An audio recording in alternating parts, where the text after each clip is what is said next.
Happy birthday. Last వీడియోలో చెప్పాను కదా మా ఫ్రెండ్స్ చూపిస్తాను, వాళ్ళ ఫ్రెండ్స్ అనమాట వీళ్ళు. చాలా వెయిట్ చేయించి అప్పుడు వచ్చారనమాట వీళ్ళు. సర్లే ఇంక అడ్జస్ట్ అయిపోవడమే. మౌనిని కలిసి చాలా రోజులు అయిపోయింది, కొంచెం మిస్ అయ్యా. రెస్టారెంట్ కి డైలీ కస్టమర్స్ అయిపోతున్నారు మా ఫ్రెండ్స్. ఫుడ్ అయితే వచ్చింది. ఇంకా స్టూడెంట్స్ కి అయితే 10% డిస్కౌంట్ అనమాట ఐడి కార్డ్ చూపిస్తే. ఇక్కడ చూసి లవ్ బర్డ్స్ కనిపిస్తున్నాయి.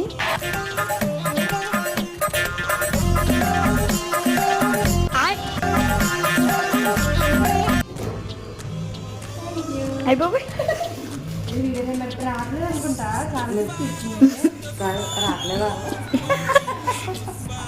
లాస్ట్ వీడియోలో చెప్పాను కదా ఇద్దరు తింగరోళ్ళు ఫ్రెండ్స్ అయితే ఎలా ఉంటుందని చెప్పి. మేమిద్దరు కొట్టుకోవడం సరిపోయింది. ఇంటికి వచ్చాక ఈ వీడియో చూసాక అర్థమైంది, అయ్యో కేక్ కట్ చేయించలేదు ఏంటి అని.